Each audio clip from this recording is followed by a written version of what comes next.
अभिषेक ठाकुर और जो इस देश को नेपाल और बांग्लादेश बना दे। भारत माता शेख भाई आप लोगों को अगर कोई भी मानसिकता कोई भी देश के खिलाफ मानसिकता रखेगा हम फिर लौट के आएंगे। नहीं इसका जवाब पत्तों से दोगे याद रखना। देख सकते हैं आप यहाँ पे जा रहे हैं मौके पर कहीं ना कहीं दिल्ली पुलिस को चूंकि माहौल भी मेंटेन करना है। ये देख सकते हैं आप अभी फिलहाल जो है यहाँ पे हमारे भाई हैं, साथ है सब।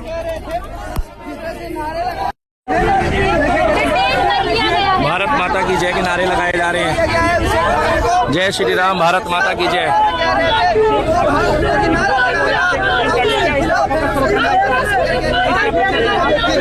देख सकते हैं आप भारत माता की जय, आप देख सकते हैं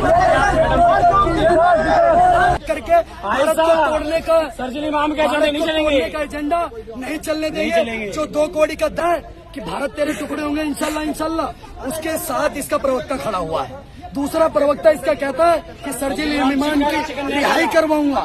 आप सोचे वो सर्जिल इमाम जो कहता है कश्मीर को भारत से अलग कर दो, जो कहता है असम को भारत से अलग कर देंगे।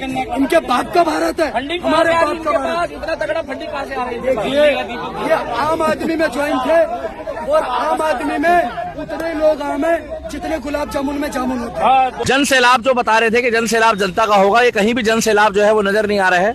और मैं यही पूछना चाहूंगा कि ये क्या है कॉकरोच जनता पार्टी, और ये जो इसके पास इतनी तगड़ी फंडिंग कहाँ से आ रही है? ये लोग जो विदेश में बैठकर विदेश नीतियों की बातें कर रहे हैं, ये कौन लोग हैं? ये जो पोस्टर फटे हुए ये देख सकते हैं। तो यहाँ पार्क में घूमने आए हुए हैं। देखना कितने, ये तो कह रहे हैं जनता का जन सैलाब आ गया अंदर। 200 लोग कुल होंगे, जिसमें 300 पत्रकार हैं और 300 पुलिसकर्मी भी हैं। तो ये कुल 200 संख्या है 800, तो एक बात जिसमें मात्र 200 और उसमें 190 लोग घर जा चुके हैं। केवल 10 लोग। जनता का जन सैलाब, सुनो, जनता का जन सैलाब। कॉकरोच पार्टी के 21 मिलियन फॉलोअर।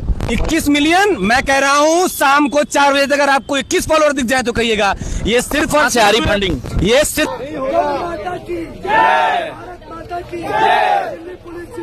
जिंदाबाद जिंदाबाद।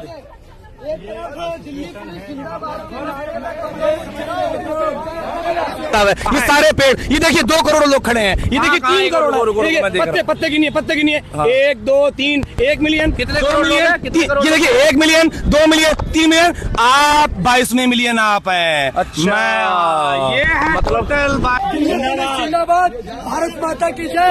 लेकिन छात्रों के कंधे पर करके भारत को तोड़ने का सर्जिल इमाम का एजेंडा नहीं चलेंगे, का एजेंडा नहीं चलने देंगे। जो 2 कौड़ी का दान कि भारत तेरे टुकड़े होंगे इंशाल्लाह इंशाल्लाह, उसके साथ इसका प्रवक्ता खड़ा हुआ है। दूसरा प्रवक्ता इसका कहता है कि सर्जिल इमाम की रिहाई करवाऊंगा। आप सोचे वो सर्जिल इमाम जो कहता है कश्मीर को भारत से अलग कर दो, जो कहता है असम को भारत से अलग कर देंगे। इनके बाप का भारत है, हमारे बाप का भारत। इतना तगड़ा फंडिंग कहाँ से आ रही है? देखिए ये आम आदमी में ज्वाइन थे और आम आदमी में उतने लोग आम है जितने गुलाब जामुन में जामुन होते हैं।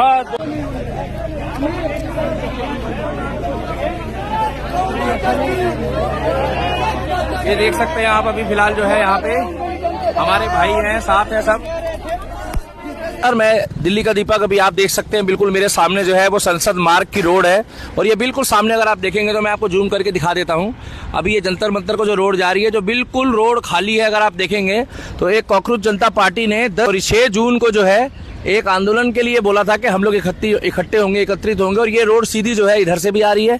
और अगर आप देखेंगे, राम राम, एक रोड इधर से आ रही है कि जिसमें ये जन सैलाब जो बता रहे थे कि जन सैलाब जनता का होगा, ये कहीं भी जन सैलाब जो है वो नजर नहीं आ रहा है।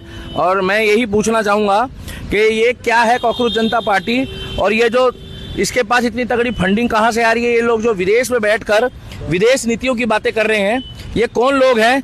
ये जो पोस्टर फटे हुए, ये देख सकते हैं भाई साहब के हाथ में पोस्टर भी फटा हुआ है। ये पोस्टर जो है वो फटे हुए जो है लोगों तक जो है वो आ रहे हैं, लोग जा रहे हैं सिर्फ, और बहुत बुरा हाल है। तो भाई जय श्री राम। जय जय श्री क्या नाम है आपका? मेरा संदीप सिसोदिया। मेरे साथ ही घूम रहे थे सिसोदिया जी। अभी सच बताना, अंदाजन कितने लोग थे भैया? एक बार जरा देखना, फ्रेम में सही आ रहे हैं? ज्यादा से ज्यादा 1000 तीनों आ रहे हैं ना? तुम भी आ जाओ। 1800 के करीब लोग थे। कितने थे? 1000 से 500 1800 के सब लोग आते जाते हैं। हाँ, अच्छा, कर क्या रहे हैं? क्या एजेंडा है? तो आजादी के नारे लगा रहे हैं? कुछ नहीं, वहाँ क्या आजादी के नारे लगा रहे हैं?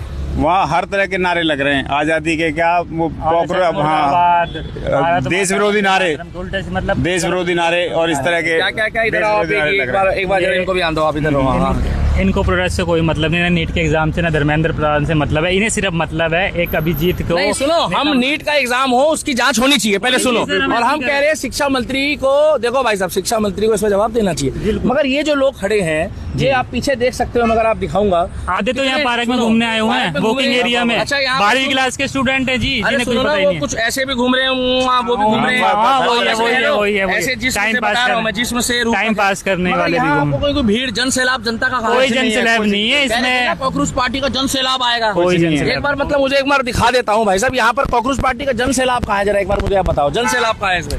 मैं अंदर जाके सबके पास घूम के आया, कोई जन सैलाब नहीं, मैं अंदर जाके गया हुआ। 200 लोग हैं टोटल, कुल 200-300 लोग हैं। आप भी थोड़े समझदार ही लग रहे भाई साहब, बता दो एक बार देखना तो फ्रेम देखना कितने, ये तो कह रहे जनता का जन सैलाब आ गया अंदर। 200 लोग कुल होंगे, जिसमें 300 पत्रकार हैं और 300 पुलिसकर्मी भी हैं, तो कुल संख्या है 800, तो एक बात जिसमें मात्र 200 और उसमें 190 लोग घर जा चुके हैं, केवल 10 लोग। जनता का जन सैलाब, सुनो, जनता का जन सैलाब, कांग्रेस पार्टी के 21 मिलियन फॉलोअर।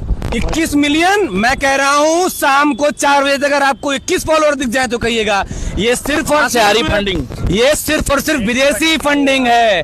राष्ट्र को जिस तरह से अस्थिर करने की कोशिश की जा रही है या की गई है, वो बहुत ही गलत है और ये बहुत ही निंदनीय है। और ऐसी ताकतें आप सोच के देखिएगा, आज संपूर्ण विश्व में जिस तरह से वैश्विक अशांति फैली हुई है, और इस तरह से अपने देश में, इस तरह से अपने देश को अगर सुनो, अगर ये व्यक्ति बात को, चलो अभी हम आप बात करते हैं धर्म की, देश की और राष्ट्र की, और राष्ट्र पर सर्वोपरि है। अगर इन लोगों ने 1000-2000 लोगों को रोजगार दिया होता तो क्या ये लोग मोदी जी से जवाब मांगते ना? अगर इन्होंने रोजगार दिया होता तो। पार्टी का मतलब क्या है? एक ऊंट पार्टी बना ले, एक गधा पार्टी बना ले, एक कुकुर पार्टी बना ले, एक कांग्रेस पार्टी बना ले, एक चिट्टा पार्टी बना ले, एक गमछा पार्टी बना ले, एक चप्पल पार्टी बना ले, जूता, ऐसे पार्टी बनाने से आज से 2 साल पहले आम आदमी पार्टी का अस्तित्व बना, 11 साल पहले, और 2 साल पहले अस्तित्व खत्म हो गया। अब दिल्ली में कहाँ है आम आदमी पार्टी? तो फिर ये आप सोचिएगा ना, फिर भी लोग जाकर कहते हैं कि इस देश में लोकतंत्र खत्म हो रहा है। इस तरह कहाँ है जनता का जन सैलाब? देखो, बताओ, देखिए ये जा रहे हैं पूरे के पूरे, ये देखिए, ये पब्लिक देखिए, ये जनता का जन सैलाब है, ये सारे पेड़, ये देखिए 2 करोड़ लोग खड़े हैं, ये देखिए 3 करोड़, पत्ते गिनिए, 1 2 3 1 मिलियन, 2 मिलियन, ये देखिए 1 मिलियन, 2 मिलियन, 3 मिलियन, आप 22वें मिलियन आप हैं। अच्छा, ये है टोटल 22 मिलियन की, मतलब इस तरह से कांग्रेस पार्टी को खड़ा किया गया है, जो कि मैं फिर कहना चाहूंगा कि जो लोग युवाओं को भड़काकर उन्हें भ्रमित कर इस राष्ट्र की आन बान शान पर खिलवाड़ करने की कोशिश कर रहे हैं, ऐसे लोगों के खिलाफ देशद्रोह का मुकदमा चलना चाहिए। और ऐसे लोगों के साथ ना आकर आप जैसे पत्रकारों जो सकारात्मक पत्रकारिता कर रहे हैं, कलाम कहाँ है? कलाम की सोच वाले कहाँ हैं? कलाम जी का जिस दिन जन्म हुआ और कलाम जी की जिस दिन मृत्यु हुई, जिनको मिसाइल मैन कहते हैं, कितने मुसलमान उनकी मजार में जाकर वहां पर धूप बत्ती जलाते हैं कलाम के लिए? बताओ। वे बहुत, फिर बता रहा हूँ, अब बताऊं, सरजील इमाम बुरहान वानी के जनाजे में लोग जाते हैं, वहां माथा टेकते हैं, वहां मिट्टी डालते हैं, मगर अब्दुल कलाम वीर अब्दुल हमीद की उसमें कब्र में फूल कितने मुसलमान चढ़ाते हैं? बताओ। यही मैं आपसे कहना चाह रहा हूं, अगर आप जैसी सोच के पत्रकार, अगर आप जैसी सोच के राष्ट्रवादी हिंदू हितैषी राष्ट्र हितैषी लोग पैदा हो जाएं, तो इस राष्ट्र में स्थिरता न हो और ये देश वापस सोने की चिड़िया बन जाए। मगर मैं तो कह रहा था, यहाँ पर मैं जब आया था सुबह, तो एक बंदा जो है, बुरा मत मानना, कि अपनी ब्रांड की सिगरेट मांग रहा है। एक बंदा वहां से, देखो भाई साहब, उधर भी दिखा दो, पुलिस की गाड़ियां खाली पड़ी है। हाँ, यहाँ तिरंगे झंडे बिक रहे हैं, मुझे उसकी खुशी है कि तिरंगा हमारे देश की आन बान शान है, तिरंगा लेके घूमो आप।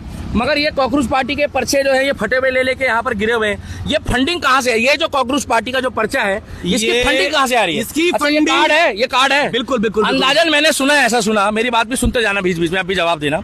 अंदाजन बताया जा रहा है, ये जो पन्ने फटे हुए अंदर पड़े हैं, हजारों लाखों की तादाद में फटे हुए पड़े हैं। बिल्कुल। ये कम से कम बताया जा रहा है कि ना करके इन्होंने 10 लाख ये ऐसे बनवाए 10 लाख, ये फटे हुए आप देख लो। ये 10 लाख के हिसाब से अगर हम एवरेज लगा लेते 2 रुपए पर पीस, लगेज मांग लो, काटेज मान लो, यहाँ तक जंतर मंतर तक लाना, 2 रुपए पर पीस के हिसाब से ये 20 लाख रुपए की जो फंडिंग है, ये फंडिंग किस चीज के लिए आई है? मोदी जी को गाली बकने के लिए। ये फंडिंग, आप इस चीज को समझिएगा, आप फंडिंग पे मत जाइएगा। आप समझिए भारत की सीमा से जो लगे हुए देश है, जैसे श्रीलंका हो गया, बांग्लादेश हो गया, उसको जिस तरह से अस्थिर करने का काम किया गया है, ये जेनजी, जिस तरह से जेनजी कहाँ, फिर आप बात करें, ये भी तो जेनजी है, आप भी जेनजी। जेनजी का मतलब ये नहीं है कि राहुल गांधी ये आप फिर से राष्ट्र की बात करने वाला हर व्यक्ति जो इस राष्ट्र के लिए अपना सर्वस्व न्यौछावर करने को तैयार, ये कौन से जेनजी हो गए? इसमें आधे से ज्यादा जो लोग यहाँ पत्रकार बैठे हुए हैं, उनमें से उमर खालिद के साथ बैठे थे। शुभ नाम क्या है? मेरा नाम है अनुभव द्विवेदी। अनुभव भाई सुनो, अनुभव, आपका अनुभव बहुत अच्छा है, जब भी सुनने में मजा आ रहा है, बात करने में, पूरी वीडियो डालूंगा। अभी इधर आओ, पहले इधर आओ मेरे पास। एक बात बताओ, आधे से ज्यादा तो वहां पर कुछ लोग ये घूम रहे हैं जो शाम को प्रोग्राम मनाएंगे, और आधे ज्यादा ऐसे घूम रहे हैं। जानते हो बहुत अच्छे से ये जानता हूं। कौन लोग हैं जो जेएनयू वाले जो कह रहे हैं ये कौन लोग हैं जो पूरी रात जो है इसको यूज कर रहे हैं? ये क्या होता है? अभी एक ऐसे भी है, ओ माय गॉड, नहीं क्या हो रहा है वहाँ पे? वही तो सवाल इस चीज का नहीं है। हमारा जो विषय है, आप समझिएगा, गंभीर विषय पर गंभीर सवाल होना चाहिए। हम भी कर सकते हैं ऐसे। नहीं यही चल रहा है, मैं बता रहा हूँ, वही चल रहा है। फिर आप एक अच्छे पत्रकार हैं, एक अच्छा चैनल है, लाखों लोग सुनते हैं आपको। आपकी जिम्मेदारी है कि आप लोगों तक ये पहुंचाएं, जिस तरह से भारत के जितने भी भारत से लगी हुई सीमाएं हैं, उसमें जो देश हैं, चाहे वो बांग्लादेश हो, चाहे वो नेपाल हो, चाहे वो श्रीलंका हो, जिस तरह से डीप स्टेट की फंडिंग आई और जिस तरह से उन देशों को बर्बाद किया गया, अपने मन के हिसाब से वहां पे नेता चुनकर बिठाया गया ताकि अपने हिसाब से पॉलिसीज बनाई जाए। मोदी जी इस चीज को मानते नहीं, तो इस देश में अस्थिरता फैलाने का काम इस तरह से आंदोलन के माध्यम से किया गया। और इसमें सिर्फ ये लोग ही जिम्मेदार नहीं है, इनको पुकारने वाले लोग, इनको यहाँ तक लाने वाले लोग, वो नेता भी जिम्मेदार हैं। आप समझिए, बताओ, आपदा आई पड़ी है। वो बात ठीक है, मुझे एक बात बताओ, ये सड़कों पे गाड़ियां चल रही है, बुरा मत मानना, अभी तक सिर्फ यही बोला है कि पेट्रोल, डीजल, इंजन ऑयल थोड़ा सा यूज कम करो, बंद तो नहीं करा, बिल्कुल, लिमिट तो नहीं बांधी, बिल्कुल, गोल्ड कम खरीदने के लिए बोला है, बैन तो नहीं करा, बिल्कुल, जिससे सरकार का फायदा हो। बिल्कुल। मगर मैं ये पूछ रहा हूँ कि क्या करोड़ों अरबों रुपए की फंडिंग इकट्ठा करके, यहाँ पर एक प्रोटेस्ट करके, अगर ये लोग भारत सरकार को चैलेंज करते, पहले मेरी बात को समझो आप, मैं क्या बोलना चाह रहा हूँ। भारत सरकार को ये कहते हैं कि देखो मोदी जी, हमने तो कॉकरोच पार्टी बनाई और हमने 5000 लोगों को खुद रोजगार दे दिया, तो कैसा रहता? बहुत अच्छी बात है, सबूत देते हैं। तब मोदी जी कहते हैं कि भाई तुमने काम बढ़िया करा है। ये राष्ट्र के हित में और समर्थन में उठा। आप समझिए, आपकी लड़ाई सत्ता से हो सकती है, स्वीकार है, लोकतंत्र में विरोध स्वीकार है, लेकिन राष्ट्र की आन मान के साथ खिलवाड़ स्वीकार नहीं है। ये समझिएगा, ये अच्छा, ये क्यों देंगे? इनका मकसद क्या है? इनका मकसद ये थोड़ी है कि